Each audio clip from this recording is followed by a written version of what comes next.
The next song on our Tortured Poets Department song meaning checklist is Guilty as Sin. And this is one of my favorite ones on the album, so I'm really excited to talk about it. Sorry, the sun decided to come out and it's kind of ruining the lighting, but I live in the Netherlands and it's very rare that the sun comes out, so it's also kind of a miracle. Drowning in the Blue Nile, He Sent Me Downtown Lights. I hadn't heard it in a while. So first of all, Downtown Lights is a song by a band called the Blue Nile. It's off their 1988 album called Hats. The 1975 have a song called Love It If We Made It that actually samples the intro hook of that song. And actually Matty Healy, the frontman of the 1975, has named the Blue Nile to be his favorite band of all time. Chances are that if you're watching this, you know why that's relevant, but if you don't, I'm gonna catch you up real quick. For a brief period in mid-2023, Taylor and Matty Healy were dating. This was followed after years of what you could call mutual admiration for each other. We know the two have known each other at least since 2014 and have kept some kind of friendship throughout the years. But of course, during this time, Taylor has been in relationships, so following her breakup with Joe Alwyn, this seems to just have fallen into place. So these intro lyrics almost serve as like a clue or an indication that this song is talking about Matty. So let's continue. My boredom's bone deep.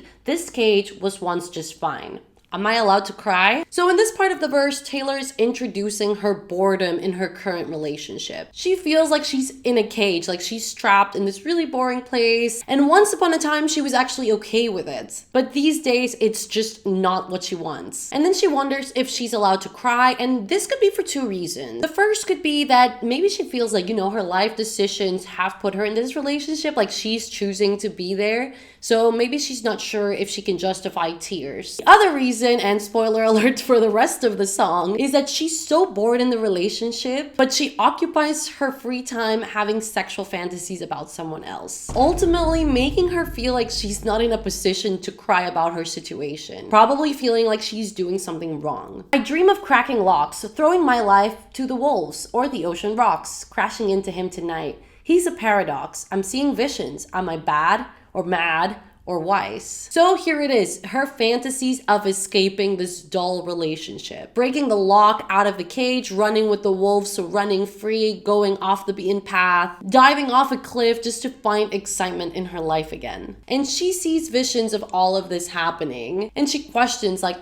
am I a bad person for having these thoughts? Am I just crazy? Like, this is not normal that I'm thinking about these things? Or am I really smart because I get to maintain my relationship that I'm happy in? I guess in other aspects she was happy in it aside from feeling bored. But using those thoughts to entertain herself, she feels like she's able to escape her misery without technically or physically doing something wrong. Though this kind of begs the argument of, if your partner was fantasizing about someone else, while there is no actual physical betrayal, there is some degree of maybe emotional betrayal. And this dilemma is kind of what the whole song circles around. Understanding why she feels different hints of guilt even though she's not physically doing anything wrong. So I'm really curious how you guys view this. Do you think that there is a degree of cheating there? Or do you also think like, hey, this is just an innocent way to occupy your mind when you're not in a happy place in your relationship? And we get to the chorus. What if he's written mine on my upper thigh, only in my mind? One slip and falling back into the hedge maze, oh, what a way to die. There's different versions, right? Some people think that he literally like took a Sharpie and wrote mine on her thigh, and you guys are not the dirty-minded ones. Others took it more metaphorically, and let's just say that the levels of metaphors that I have seen, so you can just let your imagination run wild on how you think he wrote mine on her upper thigh. For me, when I heard it, I always kind of assumed that it was more about touching than anything, but I love seeing what other people think. And I think we can all agree on what the meaning of this is, that he's trying to mark her as his, which I'm not making this sound any better, but he feels somewhat possessive over her, which I think it's a recurring theme that we often hear in songs about cheating, that the other person feels like, no, you're mine. But she does wonder, are these super intense emotions just part of my delusions? And I think this is also her coming to terms that these things are not actually happening. So that's why she wonders, like, what if this is only in my mind? Like, I think that makes her sad, thinking like, oh, these fantasies are just in my head, they're not actually happening, and that breaks her heart. So she says it's easy for her to take a slip and fall right back into the maze,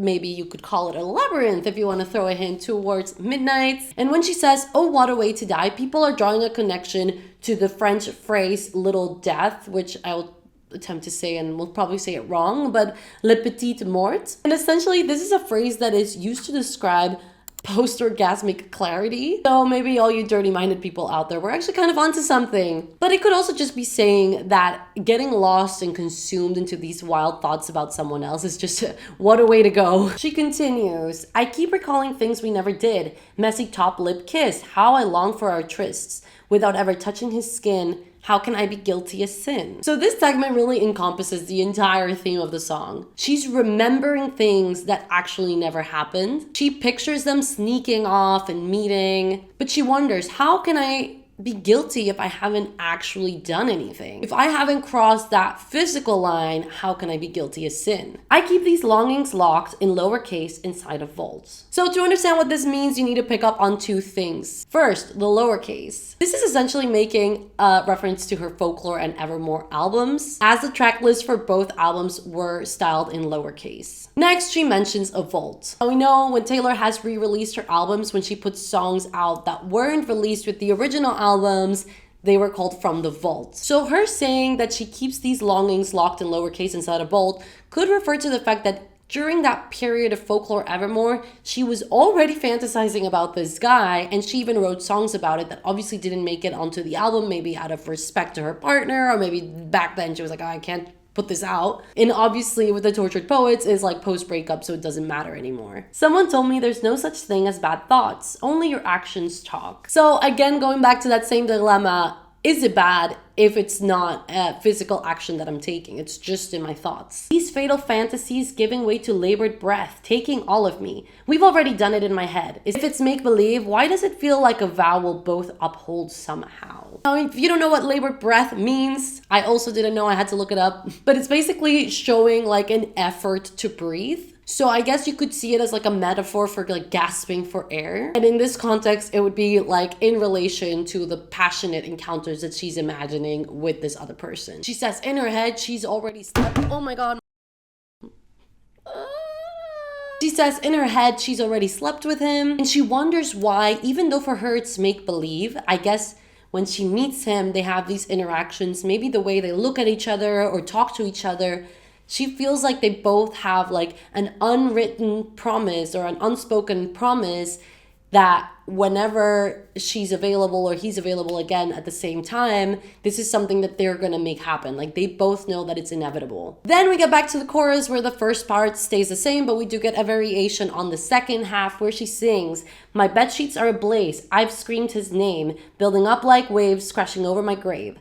Without ever touching his skin, how can I be guilty as sin? So again, continuing to build on that same metaphor, she feels like her sheets are on fire, she's screaming his name, so she's really building in typical Taylor fashion, building up the imagery of how she's feeling, what she's imagining, crash over her grave. Again, this can be seen from two sides. It could be back to that little death French reference that we talked about, which would make it more on the sexual side, but on the other side, it could be like, this is like gonna be the death of my relationship, and these waves are crashing into my grave where I'm putting myself. Now we've arrived at the bridge. What if I roll the stone away? They're gonna crucify me anyway. What if the way you hold me is actually what's holy? So here Taylor brings in a lot of biblical imagery, which is also a pretty typical thing for her to do in her lyrics. Starting with rolling the stone away. This is in reference to Jesus' resurrection, saying like, well, if this ends badly, I'm still gonna be able to come out of it. Similar to what she talks about in Look What You Made Me Do. She's saying they're gonna crucify me either way. Like, we know that Taylor is someone who's on the spotlight and always under scrutiny, and she's saying like, it doesn't matter what I do, people are gonna judge me regardless, so I might as well do what I wanna do and what makes me happy. And she wonders if maybe the only real or pure thing around is actually his touch, because that's the only thing that right now is making her feel alive. If long-suffering propriety is what they want from me, they don't know how you've haunted me so stunningly. I choose you and me religiously. So here she's basically talking about how she doesn't want to have to endure a life always following strict rules, or behaving properly, like the way that it's expected of her. So this can almost be tied back to But Daddy, I Love Him, where she's put in this position of being the good girl or going after what she wants. She says no one understands how she feels about this man and she will choose him every time. And we basically have reached the end of the song. She sings the chorus again and then finishes with that same line that we began with, letting us know that he sent her downtown lights. A gesture that, as simple as it might sound, excited her and would make her feel like she was getting the attention that she was lacking in her relationship. So what do you guys think about the whole dilemma in the song? Do you think that cheating is only cheating if it's physical, if you cross that physical line? Is it okay to fantasize about other people, especially people that you know? For me personally, I have like mixed feelings about it. Like, I do think